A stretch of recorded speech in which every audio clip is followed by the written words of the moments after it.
My students, I am Ahmed Mahesa before you, and I am here with another bundle of questions that were asked in Mehran entry test yesterday. That was 20th August and 2022 shift 2 के कुछ question है, कुछ shift 1 के भी होंगे, लेकिन shift 1 जब 1 मतलब जो पहली वीडियो बनाई थी शिफ्ट 1 कंसीडर करके मैंने उसके कुछ क्वेश्चन नहीं मिले थे और ये मिक्स में, ठीक है, किसी दोस्त ने किसी भाई ने सेंड किया व्हाट्सएप ग्रुप में व्हाट्सएप नंबर पे, ठीक है। तो मैं आपके साथ जो है अगेन इसको एज ए शिफ्ट 2 20 अगस्त 2022 शिफ्ट 2 कंसीडर करके आगे बढ़ते हैं, ठीक है।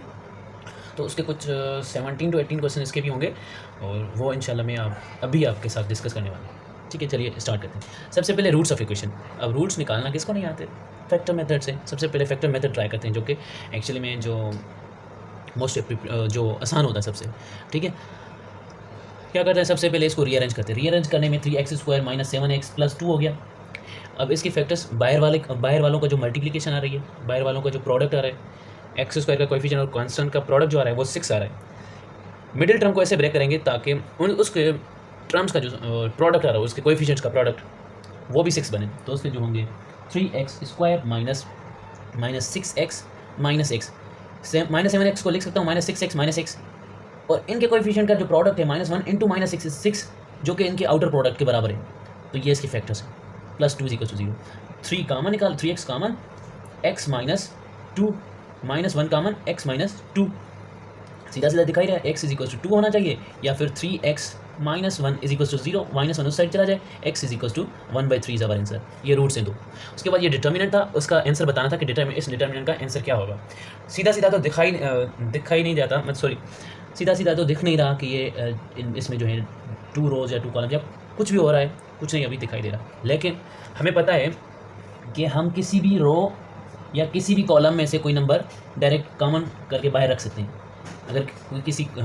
अगर किसी कॉलम में या अगर किसी रो में कोई नंबर अगर कॉमन है तो हम बाहर वो कॉमन निकाल के बाहर रख सकते हैं उसी पर्टिकुलर एक कॉलम या एक रो में से ही। ऐसा ना हो कि पूरे डिटर्मिनेंट में हो वो वैल्यू, जिससे इन केस ऑफ मैट्रिक्स में करते हैं ना, मैट्रिक्स में ये होता है कि 2 2 2 अगर हर जगह पे 2 हो तो डायरेक्ट 2 जब इसमें से कॉमन निकालते हैं मैट्रिक्स में से तो वो अंदर 1 1 1 बचता है, मतलब अंदर के सारे एलिमेंट्स में से कॉमन निकल जाता है। लेकिन यहाँ पे क्या होता है कि अगर 2 2 1 2 1 2 4 2 1 4 3 अगर ये है, डिटर्मिनेंट के केस में किसी भी एक रो या एक कॉलम में से कॉमन निकाल सकते हैं। जैसे कि यहाँ पे कॉलम में से 2 कॉमन आ रहा है, 2 कॉमन निकाल के मैं इसको लिख सकता हूँ 1 1, यहाँ पे 2 आ जाएगा और यहाँ पे 3 से, ठीक है। तो ऐसा मैं कुछ कर सकता हूँ। यहाँ पे भी यहाँ से 2 कॉमन निकालूंगा, जैसे ही 2 निकालूंगा तो यहाँ पे 1 हो जाएगा, यहाँ पे 1 हो जाएगा और यहाँ पे 1 हो जाएगा। और यहाँ पे भी 3 कॉमन आ रहा है, 3 भी बाहर रख दो, 2 × 3 बाहर रख दिया हमने, ये 1 हो गया, ये 1 हो गया और ये 1 हो गया। अब मैंने मैट्रिसेस के लेक्चर्स में मैंने आपको बताया था 3 प्रॉपर्टीज़। किसी भी मैट्रिसेस का जीरो डिटर्मिनेंट कब आता है? 3 प्रॉपर्टीज़ हैं, या तो एक रो या एक कॉलम कंप्लीटली जीरो हो, या फिर एक रो दूसरी रो के इंटीग्रल मल्टीपल हो, ठीक है, या फिर क्या हो कि 2 रोज और 2 कॉलम्स आर आइडेंटिकल, जैसे कि यहाँ पे हो गया 1 1 1 1 1 1, 2 रोज आइडेंटिकल होंगे, सेम हो गई, इसलिए इनका जो डिटर्मिनेंट होगा वो 0 होगा। Alright, domain of sine inverse x मैंने अपने मॉक टेस्ट में भी ये क्वेश्चन करवाया था और पीछे भी समझा के आया हूँ कि इसका जो डोमेन होता है, मतलब इसमें जो वैल्यू चलती है -1 to 1 ही चलती है। या फिर इसको ऐसे भी लिख सकते हैं, कि -1 ≤ x, x ≤ 1, 1 और -1 के दरमियान ही होगा, ठीक है। और क्या है, और हमारे पास में है कि limit extends to infinity, direct limit put कर दो, 1/∞ का स्क्वायर = 1/∞ होगा और 1/∞ 0 के बराबर ही होता है। तो इसका आंसर जो है वो 0 आ जाए। साइन अल्फा प्लस बीटा का फॉर्मूला बताना है। साइन अल्फा प्लस बीटा का जो फॉर्मूला होता है वो होता है साइन अल्फा कॉस बीटा, ये डायरेक्ट फार्मूला पूछा गया था, plus cos alpha sine beta is our answer. Alright, उसके बाद अगेन ये वाला क्वेश्चन था, मतलब एक मॉर्निंग में एक इवनिंग में पूछा गया था, ठीक है। और ये आते हैं फार्मूला से, यार याद रख लो एटलीस्ट, सिंपल वाले, ये तो मैट्रिक में भी होते हैं। तो कॉस अल्फा प्लस बीटा का जो फॉर्मूला होता है वो होता है cos alpha cos beta minus sine beta. This is our formula for cos alpha या बीटा, ठीक है। This is our formula for cos alpha plus beta equals cos alpha cos beta minus sine alpha sine beta. In a railway compartment there are 6 vacant seats, ठीक है, और 4 passenger जो है suddenly inter होते हैं अंदर। रेलवे गाड़ी में किसी डब्बे में जो है अंदर 6 सीटें खाली हैं और 4 पैसेंजर्स जो हैं या 4 बंदे जो है वो अंदर आते हैं। तो वो कितने तरीक़ों से वो बैठ सकते हैं? 4 बंदे हैं, 4 डब्बे बना लो, 4 में से 6 सीट्स हैं तो 4 में से पहला जो बंदा होगा वो 6 में से किसी पे भी बैठ सकता है, और दूसरा होगा उसके लिए कितनी चेस बची 5, तो 5 में से किसी पे भी बैठ सकता है, और इसके बाद जो आएगा उसके बाद 4 होंगी, और जो उसके बाद आएगा उसके बाद 3 सीटें होंगी, 3 में से किसी भी एक पर बैठ सकता है वो। तो 6 × 5 30, 30 × 4 = 120, 3 टाइम्स ऑफ 120 = 360 होता है। Alright, question number 8, derivative of log x। ये मैंने डेरिवेटिव वाले जो डिटेल में आपके साथ क्वेश्चन शेयर किए थे। इसको जो log में होता है, जो log में क्वांटिटी होती है, सबसे पहले उसको डिनोमिनेटर में लेके जाते हैं, 1 + cos x हो जाएगा। उसके बाद जो इसका अंदर में इनपुट होता है उसका डेरिवेटिव लेते हैं। डेरिवेटिव ऑफ 1 जो है 0 हो जाएगा, माइनस प्लस cos x का डेरिवेटिव -sin x होता है, इसलिए -sin x। तो इसका डायरेक्ट रिपोर्ट आंसर कर सकते हैं, ये अंदर मल्टीप्लाई आ जाता है, -sin x divided by 1 + cos x is our answer. Alright, set of z, integer numbers का जो सेट है इज क्लोज अंडर व्हाट, मतलब ये जो इंटीजर नंबर्स होते हैं ये क्लोजर प्रॉपर्टी को सेटिस्फाई करते हैं किस ऑपरेशन के अंडर, ठीक है, ये ग्रुप्स का क्वेश्चन है। तो एक्चुअली में क्लोजर प्रॉपर्टी क्या होती है कि आप कोई सा भी ऑपरेशन करवा रहे, एडिशन, सब्ट्रैक्शन, मल्टीप्लिकेशन या डिवीजन, किसी भी सेट के अंदर वो क्लोज कब होता है, जब वो क्लोजर प्रॉपर्टी को सेटिस्फाई करे। और क्लोजर प्रॉपर्टी क्या कहती है कि जो भी आप ऑपरेशन करवा रहे हैं, सबसे पहले 2 सेट्स, उस सेट में से 2 एलिमेंट्स उठाओ, कोई से भी दो उठाओ, और उनमें जो आप ऑपरेशन करवाना चाह रहे हैं, उस ऑपरेशन करवाने के बाद जो रिजल्ट बने वो भी इस पर्टिकुलर सेट में हो। जैसे कि इंटीजर्स में होता है 1 और 2 होता है, तो 1 और 2 को मैं मल्टीप्लाई कर दूंगा तो 1 × 2 = 2 होता है। 2 अगेन इंटीजर नंबर्स में तो होता है ना। और अगर मैं 1 और 0 को मल्टीप्लाई करता हूँ, 1 × 0 = 0, जो कि इंटीजर्स में होता है, मतलब सबसे पहले जो गिवन सेट होगा उसमें से कोई भी रैंडम से कोई भी 2 एलिमेंट्स उठाएंगे, उनको जो ऑपरेशन कह रहा होगा या जो ऑपरेशन देखेंगे कि कौन सा सेटिस्फाई कर रहा है, ठीक है। तो ये जो क्लोज अंडर है ये मल्टीप्लिकेशन की क्लोज अंडर है, क्योंकि इसके कोई भी 2 एलिमेंट्स उठा रहे हैं हम, लेट से -2 और 3 में उठाऊँ तो -2 × 3 = -6 इज अगेन इज इंटीजर है। -6 क्या है, एक इंटीजर नंबर है।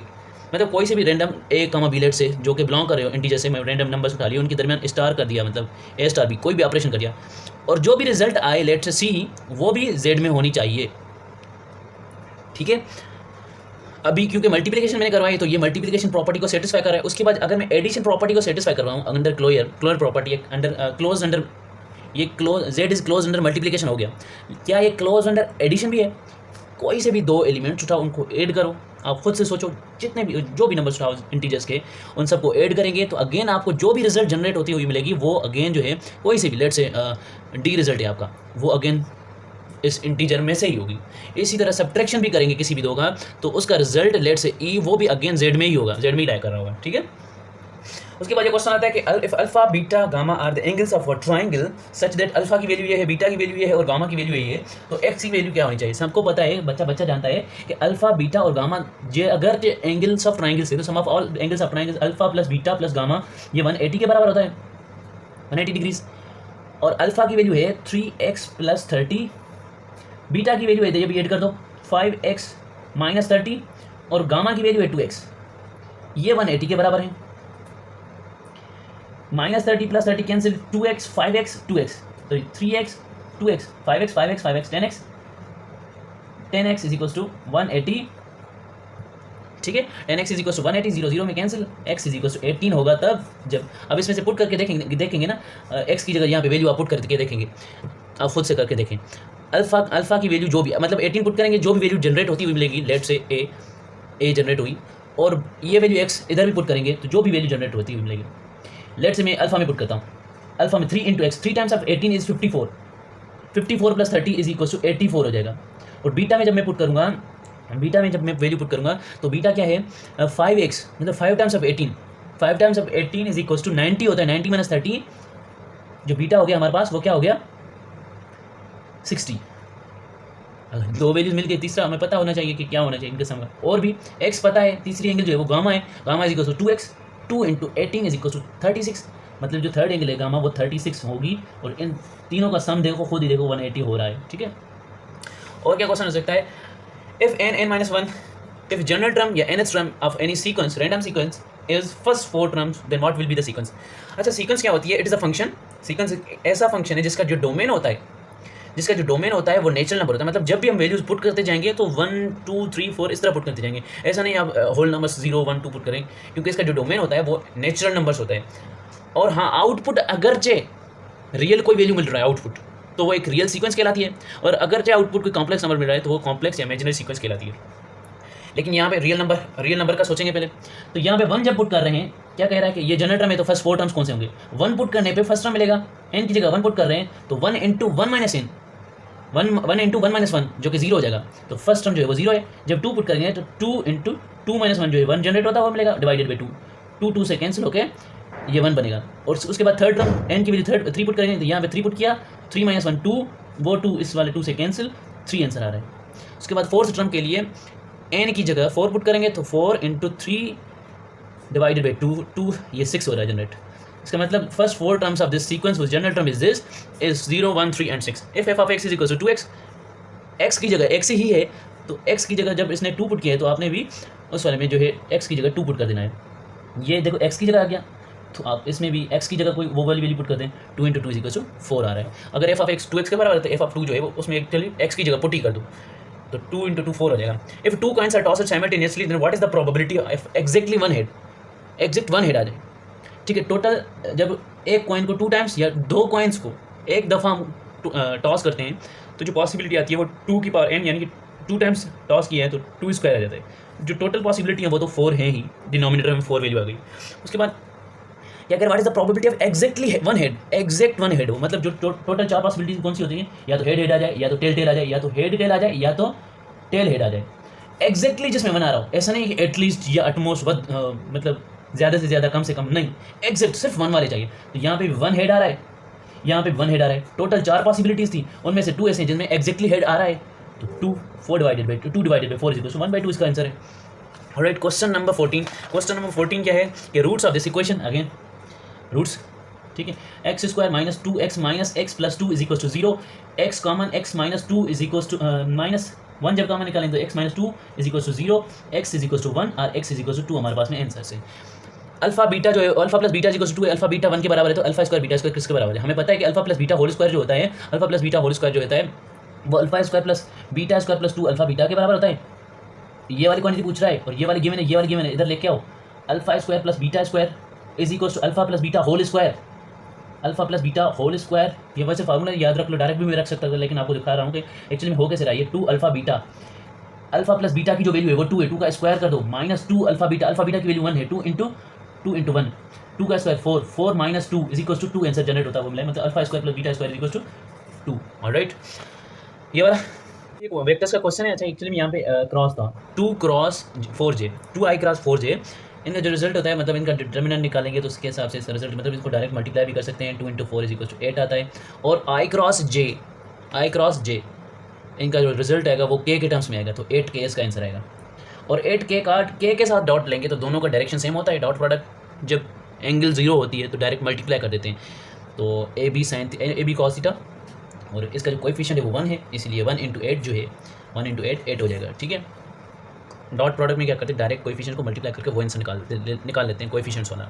Alright, question number 17, if f of x is equal to 3x plus 6 divided by 2 then f of k will be अगर f of 6 जो है f of x वो 3x plus 6 divided by 2 के बराबर है और f of k 0 के बराबर है, देन k की वैल्यू क्या होनी चाहिए, k की वैल्यू देखेंगे क्या होनी चाहिए, f of k एक्चुअली में पुट करेंगे तो f of k देखेंगे किसके बराबर है, x की जगह k पुट करेंगे 3k प्लस 6 डिवाइडेड बाई 2, ये तो 0 के बराबर बोल रहा है ना, तो ये 0 is equal to 3k plus 6 divided by 2 cross multiply करेगा ये 0 हो जाएगा, और जो है 3k will be equal to minus 6, k will be equal to minus 2, k की वैल्यू माइनस 2 आ जाएगी।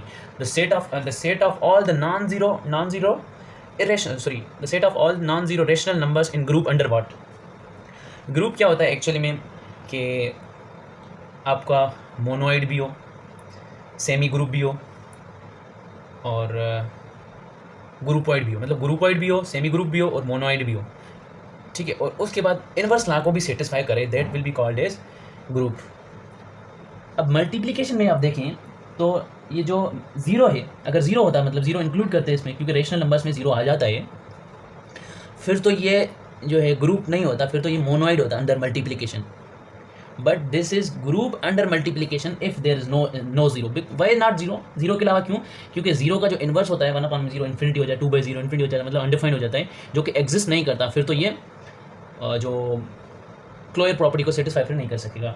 ठीक है, तो ये जीरो के अलावा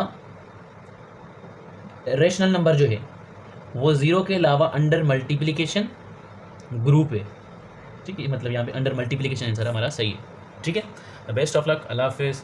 कल जिन भी बच्चों का टेस्ट है उनके लिए सब दुआएं करें, और अगर वो देख रहे हैं जिनका कल टेस्ट है तो काइंडली अपने क्वेश्चन जो है अपने व्हाट्सएप ग्रुप में या कहीं पे भी शेयर कर दीजिएगा, इंशाल्लाह डिस्कस कर लेंगे फिर। तब तक के लिए अल्लाह हाफिज़।